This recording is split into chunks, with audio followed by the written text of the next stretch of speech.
Jangan lupa subscribe, like, and share.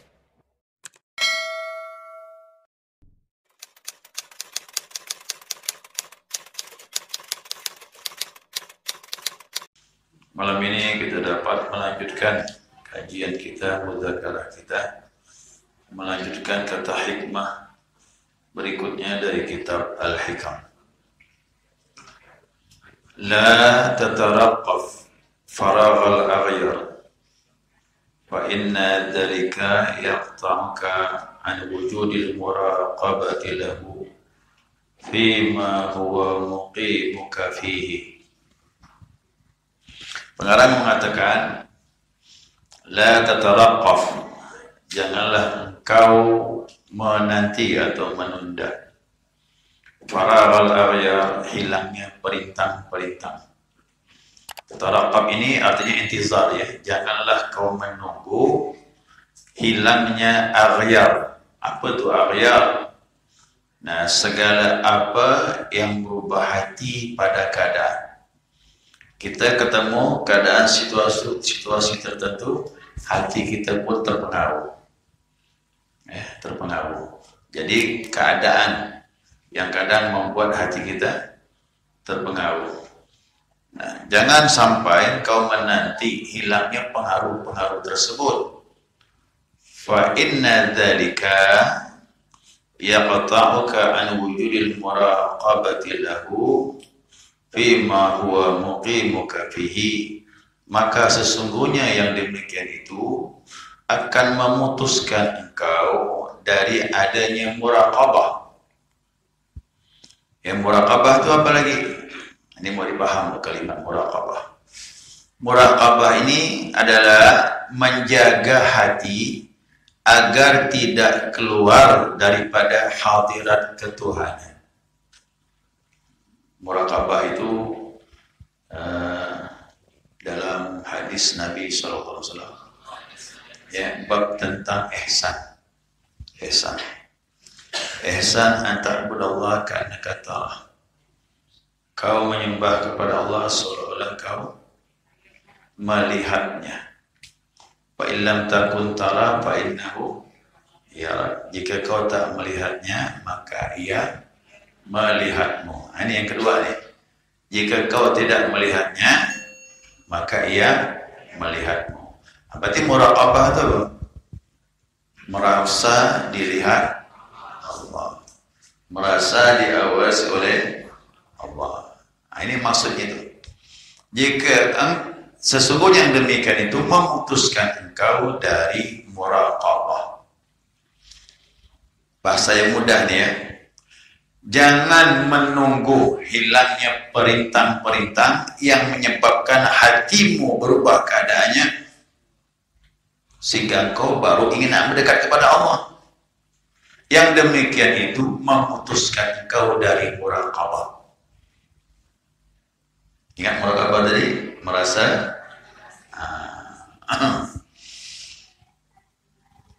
fima huwa muqimuka fihi, dari apa yang Allah telah dudukkan engkau pada situasi tersebut. Mari kita lihat dulu nih, ya. Dikendaki pengarang di sini, Syekh pengarang kitab Al-Hikam ini mempunyai keinginan dalam kata hikmah ini bahwasanya secara mutlak, ya, secara mutlak adalah muraqabah itu menjaga, membenarkan hatimu bahwa engkau berada pada posisi diawasi oleh Allah. Dan ini muraqabah ini harus jalan dimanapun kita berada, dalam masjid, di luar masjid, di rumah, di pasar. Memang perlu latihan, tapi kalau sudah terbiasa itu paling cepat merubah hati. Ya. Sama kita salat juga begitu. Siapa yang salat dia tidak mampu memandang Allah, cukup pakai yang kedua, merasa dipandang oleh. Itu yang penting, Bapak Ibu. Lakukan salat, pahamkan kalimat ini. Ihsan itu yang kita butuhkan Waktu kita mulai takbir sampai salam, usahakan kita sedang dipandang, diawasi oleh Allah.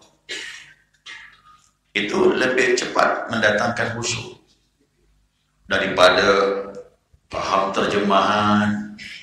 Itu kurang pengaruh, kurang efektif daripada hanya memandang tempat sujud. Boleh jadi pikiran pun kemana-mana. Tapi kalau ini lebih efektif. Dari mulai takbir sampai salam, rasakan kita sedang diawasi Allah, dipandang Allah Subhanahu wa ta'ala. Itu yang namanya muraqabah. Pahamnya ya? Nanti kalau saya jelaskan muraqabah, udah tahu udah tuh. Tak perlu saya terjemahkan lagi.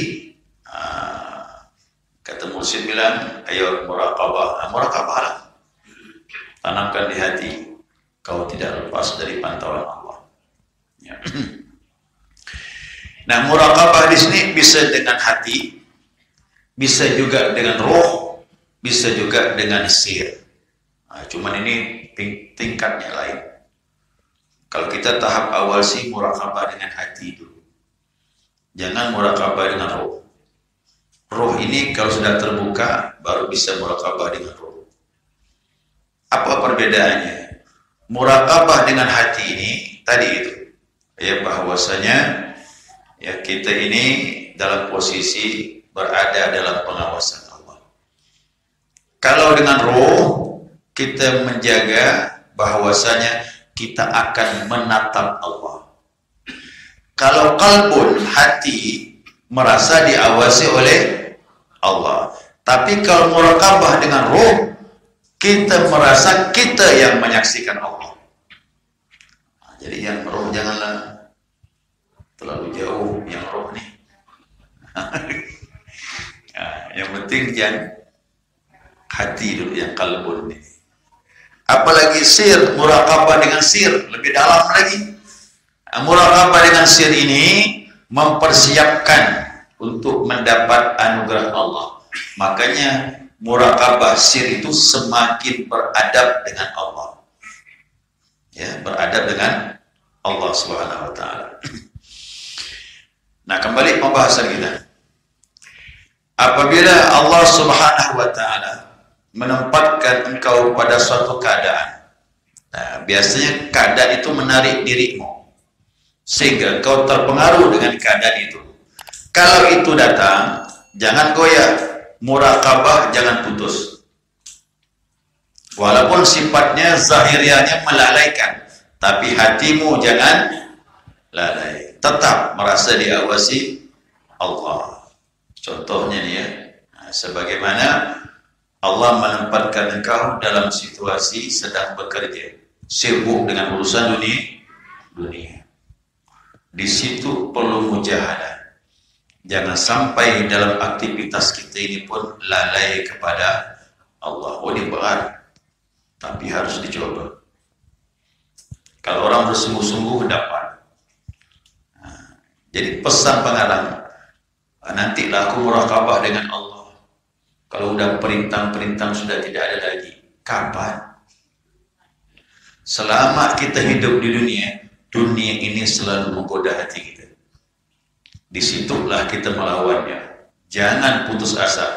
Walaupun dalam kesibukan, sambungkan hatimu kepada Allah. Tanamkan dimanapun kau beraktivitas, dalam masjid, luar masjid, Allah senantiasa mengawasi engkau. Dan ini pun sulit juga akan muncul kalau hati tidak biasakan zikir. Zikir itu membantu untuk memunculkan rasa itu. Nah, jangan sampai urusan dunia tadi itu menjadi engkau dicuri olehnya sehingga engkau lalai. Orang lalai sebab apa?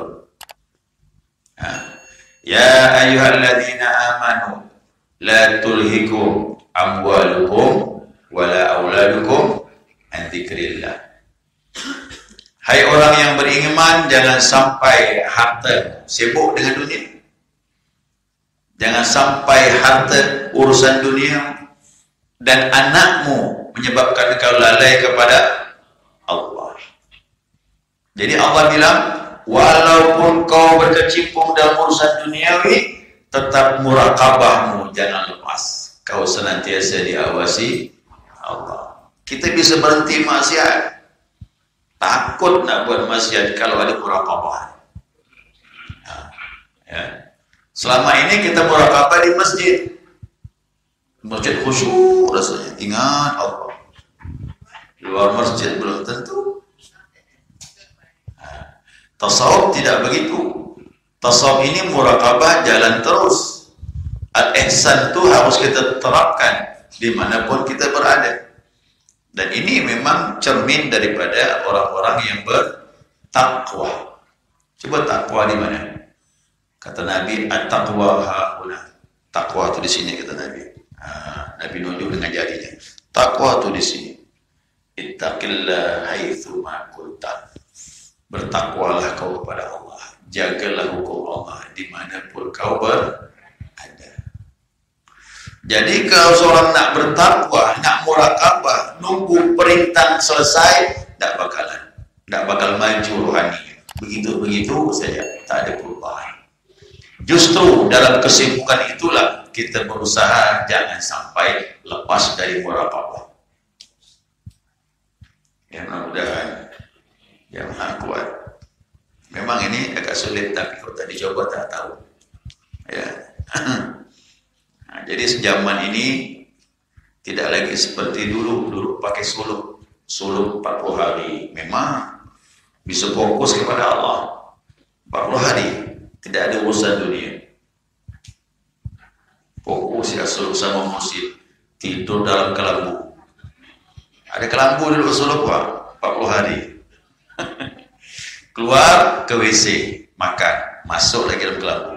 40 hari, 40 malam ikut mursyid suluk. Mudah-mudahan 40 hari tadi hati bercahaya, setelah itu akan mudah menuju kepada Allah. Tujuannya begitu. Tapi sekarang apakah mungkin? Ini kita tinggal di kota, hari-hari beraktivitas, turun pagi, pulang sore. Kapan suluknya? Inilah kita pakai khalwa fi jalwa, berkhalwat hatimu dalam keramaian. Yang ini kita pakai sekarang. Dulu orang berkhalwat tubuhnya menyendiri dari keramaian, kita tidak lagi. Kau berkhalwat hatimu dalam keramaian, walaupun dalam keadaan sibuk urusan dunia, hatimu tetap kau diawasi oleh Allah. Itu yang paling bagus. Daripada kita di kamar, jika hati kita keluar, pengen ke pasar, ketemu kawan, kan lebih baik kita kumpul dengan orang, tapi hati kita menyendiri dengan Allah. Itu lebih bagus.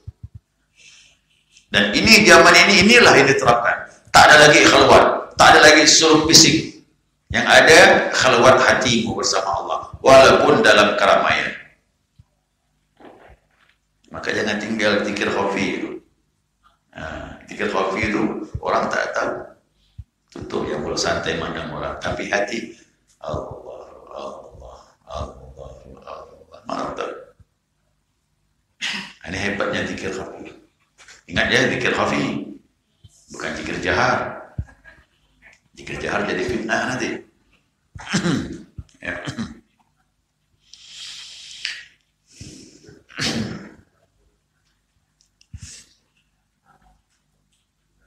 Ya. Wala tatalaqab. Janganlah kau menunda-nunda sehingga hilangnya kesibukan tersebut dengan harapan engkau ingin dekat sama Allah. Berarti kau menunda hatimu untuk bersama Allah. Kalau kau sudah menunda, berarti kau sudah su'ul adab dengan Tuhan. Kalau sudah su'ul adab sama Tuhan, kau telah membuang waktu yang begitu berharga. Kalau sudah membuang waktu yang begitu berharga, maka waktu yang terlewat tak bisa lagi dikawal. Kosong, nol. Padahal waktu itu kita manfaatkan, bisa membantu kita di suatu saat dan seterusnya. Lebih baik, lebih mendekatkan diri dengan Allah Subhanahu wa ta'ala. Kalau menunggu perintah selesai, tidak bakalan sampai kapanpun, tidak akan ada kemajuan rohani kita. kita ini. Maka jangan heran orang pengamal zikir tarekat berpuluh-puluh tahun tak ada kemajuan. Kena tak belajar muraqabah. Nah, Ustaz Ali bilang saya diajarkan langsung mursyid muraqabah full hatam dari pertama sampai yang ke-22. Kita ni baru muraqabah qalbu, hati. Apa tu? Merasa diawas oleh Allah. Kalau muraqabah roh, kita merasa memandang Allah lebih jauh lagi. Itu tidak bakal dapat kalau yang pertama tidak sempurna. Ya. Sungguh telah sampai kepada kami anna Syekhina Maulana Arabi radhiyallahu an, guru daripada guru kami namanya Syekh Maulana Al-Arabi, ya. Karena idza ra'a ashabahu fi syughli wa ma khafa alaihim, ya, apabila beliau melihat sahabat-sahabatnya, murid-muridnya disibukkan satu keadaan dan ia takut muridnya tadi dikuasai keadaan tersebut sehingga dia lalai, langsung dipandang sama dia. Anta kata dia. Langsung ditunjukkan. Hei kau tadi. Langsung murid itu sadar. Allah kata dia. Balik lagi hati kepada itu hebat guru gitu. Tahu di hati kita kemana. Saya ingat dulu waktu Nabi zikir. Masih sama paman saya itu. Paman saya ikut. Suami dari bibi paman. Lagi zikir. Ayo ambil ijazah zikir. Terus ambil zikir. Kita ambil zikir. Anta kata dia. Siapa nama kamu? Mahmud kata dia. Buang yang lain, jangan masukkan. Hadirkan hatimu bersama Allah. Langsung dia tahu. Orang-orang yang hatinya kemana-mana itu tahu dia. Maulana Arabi ini begitu dia. Dipandang muridnya. Begitu sakit lalai, engkau Allah kata dia. Engkau Allah. Tapi ingat, omongan mursyid itu membantu. Bukan omongan kita nih. Karena mursyid sudah ngomong begitu, langsung murid sadar bersama Allah. Ingat Rasulullah waktu bersama Abu Bakar di dalam gua, Abu Bakar ketakutan kalaulah masuk orang kafir Quraisy ini akan melihatnya dan melihat Nabi Muhammad SAW. Karena gua Thur itu tidak jauh, dia dangkal. Kalau kita menunduk itu kelihatan. Dalam keadaan takut tadi, apa kata Nabi? La tahzan, innallaha ma'ana. Jangan kau takut, Allah bersama kita. Langsung muraqabah Abu Bakar, merasa Allah mengawasi dirinya. Hilanglah rasa takut. Nah, itu perlu muraqabah jemaah. Ya, biasakan muraqabah itu. Kemudian disebutkan oleh Imam Sya'rani.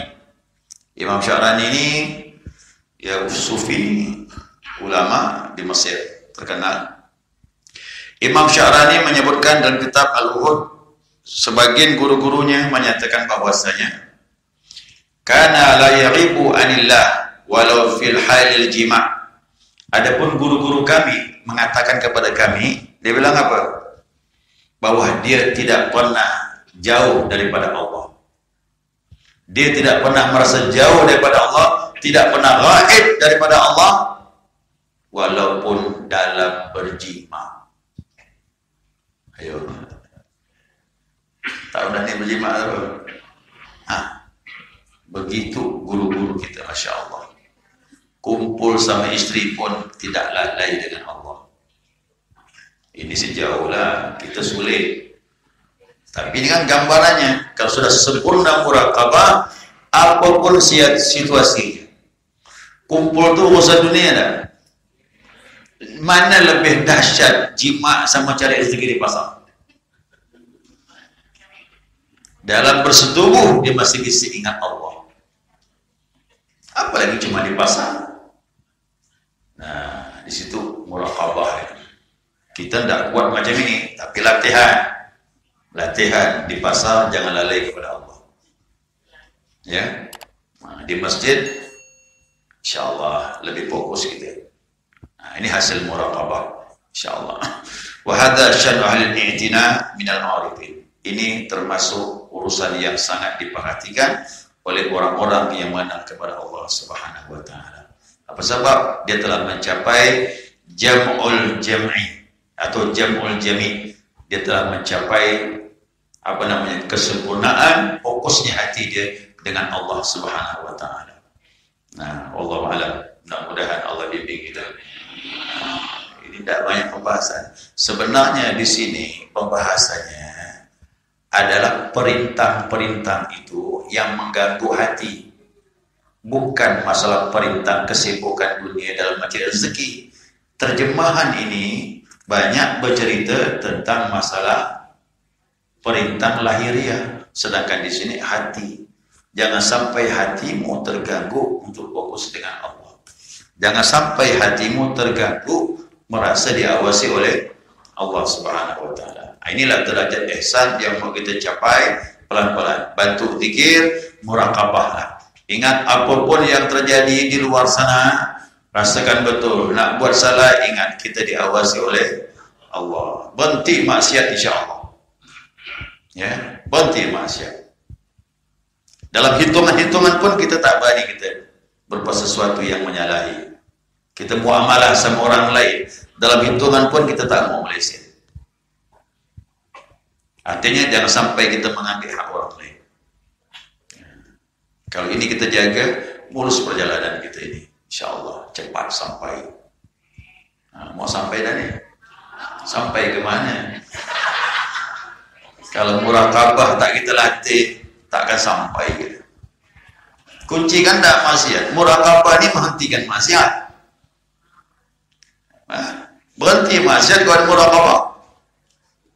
Mana berani kita nak buat maksiat? Itu. Ya, itu. Sekiranya itu. Wallahu a'lam.